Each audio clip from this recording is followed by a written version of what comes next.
Бүгдд минь өдөр минь. Та бүхэн одоо бодит явдлаас сэтгүүлсэн 2019 онд гарч ирсэн The Act цувралын эхний 2 ангийн товчлолтой танилцах гэж байна. Үйл явдал 2008 онд Спрингфилд хотод өрнөн. Катрина хар салхины дараа Диди Бланшард болон түүний 14 настай охин Gypsy нар орон гэргүй болжээ. Буйны байгууллагаас тэдний гэр бүл шин байшин бэлгээсэн бөгөөд тэд дөнгөж сая нүүж ирээд байлаа. Үсээ хос олж том нүдний шилжүүлсэн охин тэрэгэнцэр дээр сууна. Ээж нь түүний үйлдэл хэлж буй үг бүрийг алхам тотомд нь хянана. Охин ээжигээ өөрийнхөө хамгийн сайн найз гэж дууддаг. Диди ээлж дутаагаа охиныхоо толгойг сахлын хутгаар хуссныхаа дараа угаалтуураас тэрэгэнцэрлүүн шилжүүлэн суужгав. Gypsy хоолшихын тулд хевлээд гуурс зоох бөгөөд Диди охиноо эмтэй хольсон шингэн хоолсоор зөвхөн тэрхүү гуурсаар нь дамжуулан хоололдог. Унтахтаа хүртэл Gypsy хүчил төрөгчийн маск зүүх шаардлагатай юмсан ч. Гэрийнх нь эмийн сан 100-100-аар тоологдохгүй маа гэхэд хэдэн 10 төрлийн эмээр дүүрэн байх ба. Диди охиндоо ямар эм өгөхийг тухайн үеийнхээ сэтгэл санааны байдлаас шалтгаалсан шийддэг аж. Бланшардынхтай хөрш зэрэгэлдээ Лейси хэмээх бүсгүй амьдрна. Тэр ээжигээ шинэ хөршүүддэг очиж мэдлэхийг ятгах чадаагүй тус ганцаараа тэдний дээрв. Дан яга хувцс өмсөн Gypsy хүүхэлдэйн кино үзэнгээ хан хүүхийн зураг зурд суулаа. Охинд хэзэж найз нөхөд байгаагүй тул шинэ хөрш бүсгүйг тэр даруй сонирхож эхлэв.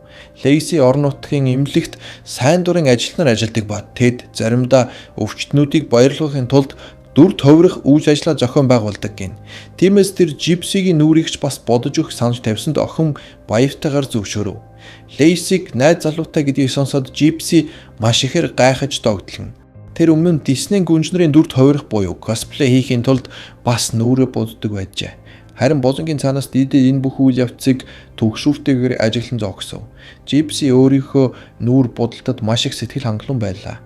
Гэвч ээж нь хөрш охиныг явангууд шууд алчуур норгож авшаад энэ заваан зүйлээр нүүрнээсээ алилга гэж шаардав.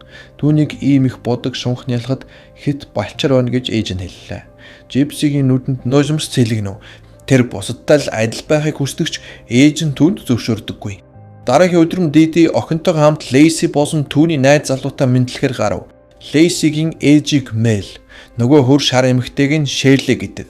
Диди охиныхоо ирүүний доор бучхайг ахуулсан хэмээн ярина. Эмэгтэй хэлснээр охин нь ундаг өвчтэй, саажилттай, зүрхний шуугантай, бас цус багталтай бөгөөд хизээч биедан өөртөө анхаарал тавьж чадахгүй гэв. Лейси шинэ хөрштэй коза авахыг санаж суусгаад Диди охиноо сахарын харшилтай хэмээн сандран хашгичав. Гэртээ ирээд ээж нь охиндоо хэрвээ ганц л балар хийж үсэн ундаа уус ямар аимшигтай харшлын хүндрэл босх байсан талаар ярьж сүрдүүлнэ. Диди охинтой ээлжид ягаан өнгийн эдлээс авч өгөхөөр худалдааны төв рүү дагуулж ав. Gypsy өөртөө хүзүүний зүйлд авч өгөхийг гуйв. Тэхийн ч хараагүй байх хооронд ээж нь Gypsy-гээр таглаж байгаад хосгаална. Гэтэл энэ удаад нэг хүн харж ихсэн нөгөө хөрш эмэгтэй Мэл болж таарав. Диди хөрш нь өөрийг нь цагдаад бариад өгчихгүй гэхээс сандарч түгшин энэ талаар түүнтэй ярилцахыг хүснэ. Гэвч яг ярих гээд отож байгаад гараад ирэхдээ нөгөө хөрш Шэлийн Мэлийнхээс бас гараад ирлээ. Дашин дуртад хөгжлийн бэрхшээлтэй охин болон түүний ээжид зориулагдсан энэхүү байшинд хөвшүүд болон тус дүүргийн бусад сайн дурынхан хамтран барьж өгсөн юм. Мэл өнөөдөр харсан зүйлийн түүнд огтхонч таалагдаагүй Дидид битүүхэн сануулсан. Gypsy-д өөр ингэсэн компьютер байхгүй бөгөөд зөвхөн ээжийнхээ зөөврийн компьютерийг л ашиглах хэрэгтэй. Тэр шууд хайлтын системд найз залуу, үнсэгт гэсэн бичгүүдийг бичиж хайв. Gypsy ээжтэй пицца хийхийг санаж болгоно. Гэхдээ энэ нь сүүнд дэвтэгээд хожигчоор буталсан маш амттай шингэн пицца авах болно. Өтгөн зутанг тариураар саруулж гуурсаар дамжуулан шууд охины ходоод руу шахаж оруулав. Хөршүүдтэйгээ дотносхын тулд Диди үйлчлэг зохион байгуулсан. Тэр шилэн сав бариад охиныхоо нүдний хагалгаанд зориулсан хэмээн худал хийж, ирсэн зочдоос хандив цоглуулсан аавна. Хүүхдүүд аимшигтай хачин хувцастай Gypsy-г тойрон зогсцоож байв. Гэвч охинд бусад хүүхдүүдээс илүү хөрш бүсгүй болсон түүний найз залуу хоёрын харилцааг ажиглах нь хамаагүй сонирхолтой байлаа. Оройн охин тэдэн дээр оцсон боловч тэд шууд кино үзэхээр явцгаав. Мэдээж хэрэг Gypsy тэдэнтэй хамт явж болохгүй. Ширээн дээр хорхоо хөргөм аяхан байлуунууд байж байлаа. Ээжийг хараагүй байх хооронд Жипси тэднээс нэгийг нь амсаж үзхийг хүснэ. Үдшилэг тарж байх үед энэ бүхнийг зохион байгуулах гол шалтгаан болсон нөгөө хулгайн гэрч хөрш эмхтэй Мэл Дидний төрж ирэв. Диди дэлгүүрийн хулгайгаа хөгжлийн бэрхшээлтэй охин руугаа чихрийг оролдох боловч Мэлийг мэхэлж чадсангүй. Тэгмэгц Диди нулимс унгаж Жипсид амьдрах хугацаа бага үлдсэн. Бас тэдэнд мөнгө хомс байгаа талаар ярьж өрөвдүүлэхэд хичээв. Яг энэ үед нь тэр охиноо бялуу барьжсан байхыг хараад гарнаас нь цохиж унгаагаад тариа хийж шууд л эмнэлэг рүү авч яв. Эмнэлэгт очоод тэр бас л 5 минут болсон бол Жипси яг өөхөх байжаа хэмээн жүжиглэж гомдлоно. Эмнэлэг дээр Мэл хурч авч Дидигийн марцсан төрөвчийг өгөөд өөрөө ч бас өрх толгоосон их тол тэдний амьдралыг хүндрүүлэхийг хүсэхгүй байгаагаа хэлэн тэрхүү эвгүй явдлыг нь мартахыг санал болгодог. Үүний дараа киноны үйл явц 94 буюу 2015 он руу шилжинэ. Планшартын байшинг цагдаа нар хамгаалалтанд авчээ. Өрөөнүүд нь олон зуун чихмэл тогсоомоор дүүрэн байв. Мөрдөгч Жипсигийн орон дотроос олон удаа хотголоосны улмаас амнаасаа алдсан Диди Планшартын цогцыг олов. Харин Жипси өөрөө хаашаа ч алга болсон байлаа. Энэ дүр зургийг үзүүлчихэд эргээд 2008 онд бидмиг аваачив. Унтахынхаа өмнө Диди охиныгоо эрхлүүлэн ялурч дараа нь тайвшруулах юм өөрөө өгнө. Тэрээр $1500 чек хүлээн авчээ. Ээж охин хоёр нэг орон дээр цог унтдаг байлаа. Шөнийн 11 цагт Жипси маска тайлж хөнгөн гихчин хөл дээр босоод хөргөгч рүү гитэн явлаа. Охин үнэхээр саахын харшилтаа эсгээ шалгаж эрсдэл хийхийг хүсжээ. Тэр хөргөчнөөс шахдаг крем идэхэд түүнд ямар ч муу зүйл тохиолдсонгүй.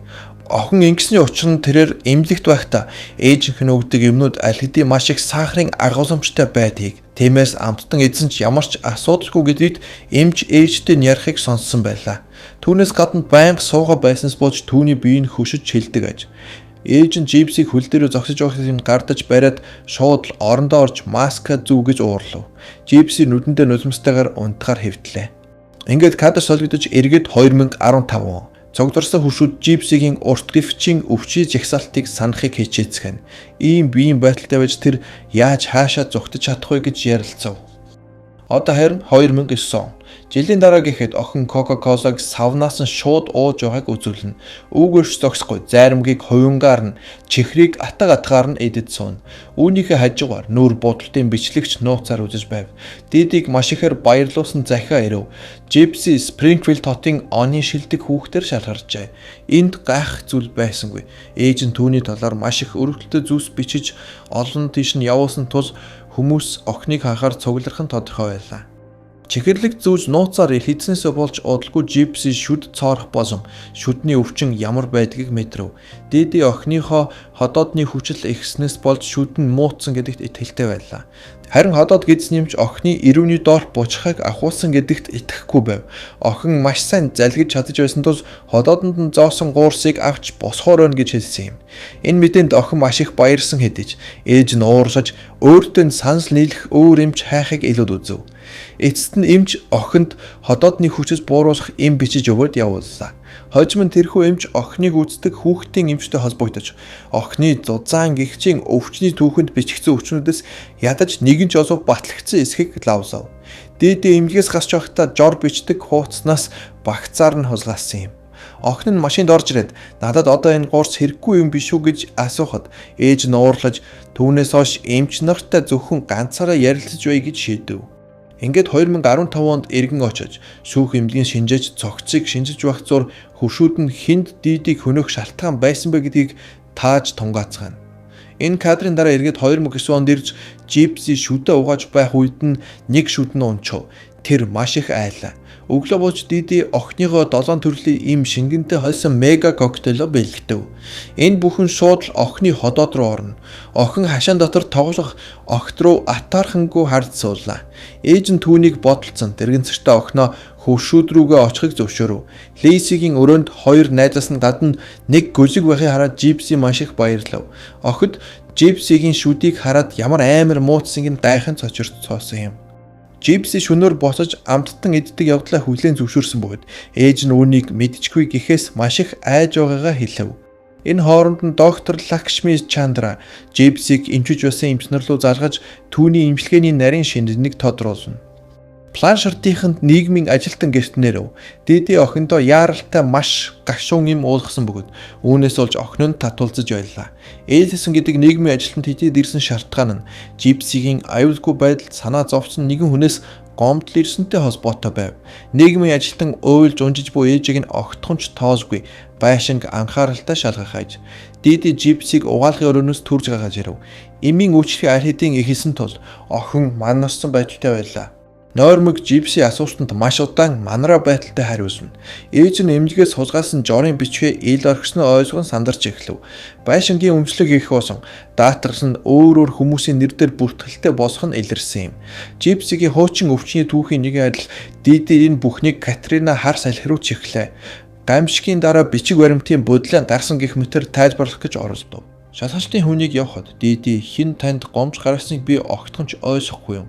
Хэн болстоо гэж асуухад нөгөө эмэгтэй өдрийг та сайхан өнгөрүүлээрэй гэд юм хэлэшгүй яваад өгчөө. Нийгмийн ажилтан гинт гэртэн зочсон явдс Дидид маш ихээр стресс авчрав. Тэр хэнийгч гэрлүүгээ гаднаас нь харуулахгүй тул цонхнуудаа хагас гэрэлтдэг хальсаар наасаа. Диди нөгөө хөрш эмэгтэй Мэгийг лимузол сэжиглдгээрээ сэжиглэж байсан тул түүн рүү дахин очиж өрөвдүүлэхийг хичээв. Харин хөрш бүсгүй энэ бүхнийг гэр хийгээгүй гэж бодлоо хэлнэ. Жипси шүдний эмчэд ирлээ. Унтуулах тариа хийсний дараас охин шүдийг нь эмчлэх биш, харин шууд бүгдийг нь аавна гэдгийг мэдэв. Тэр маш их гомдож уйллаа. Жипси гэртээ исэн хойноо ухаан орсон бөгөөд нүүрм өвдөж хавдсан байв. Тожны өмнө очоод тэр өөрт нь нэгт шүд үлдээгүйг олж мэдэв. Усанд орохдоо тэр шүдгүй хэвээр усан дотроос сууж цорхирон уйжна. Гэвч ээж нь үргэлж хэлдэг шигэ бүх зүйл зүгээрээ гэж хэллээ. Бүх шүдийг нь авсны дараа Жипсигийн нүүр тэр чигтээ хөхөрсөн байх ба Диди түүнийг тойрон эргэлдэж шагнас гар дуусах ёслолт бэлтэнэ. Тэрээр охиндоо шин шүдийг нь зүүж өгөөгүй хэрнээс хүн бүрт гайхуулсан харуулах гэж догтлож байв. Доктор Чандра Планшард их рүү залглаа. Тэр Жипситэй дахин уулзаж түүнийг нарийн мэрэгжлийн эмч нарт үзүүлэх боломжийг хайж байгаа гэж хэлв. Диди охиныхоо халдсан толгой дээр тууз тогтоосоо яг тайд руу гарахын өмнөхөн Жипси ээжээс хиймэл шүд бэлгэнд авав. Гэхдээ ээж нь яагаад түүнийг ингэж удаан зовоочход дөнгөж сая шүдийг нөхж байгаа юм бол гэдгийг тэр ойлгосонгүй. Алга ташлтын нүргэнд ор Жипсид 2009 оны шилдэг хүүхэд шагнал гардуухаар тайд руу түрж гаргав. Энэхүү шагналыг дагалдаж $5,000 урамшуус өгдөг ажээ. Микрофон гартаа авсан Жипси нарийнхэн жингэнсэн хоолоогоор хайрын тухай дуудуулж эхлэхэд ээж нь түүнийг төрж дуусна. Планшартынхан доктор Чандра дээр үзүүлэхээр ирлээ. Жипси эмч эмэгтэйтэй хоёулахнаа үлдэв. Эмч охинд түүнийг саахын харшлахгүй босхийг хэлж яг одоо Кока-Кола уухыг санал болгов. Магадгүй цаашид түүний өөр бусад өвчний онцч бас худал босхох нь батлагдах үзье гэж хэллээ. Доктор Чандра хоолдог гуурсыг нь сольж өгөв. 2015 он Лейси эхлээд ээжтэй дараа нь цагдаа нарт Жипсид нууц Facebook хаяг байсан талаар хэлв. Тэрхүү хаягаараа дамжуулсан тэрээр ээжээсээ нууцаар найзуудтай болдог байжээ. Бас бүр найз залуутай ч болсон болстой байв.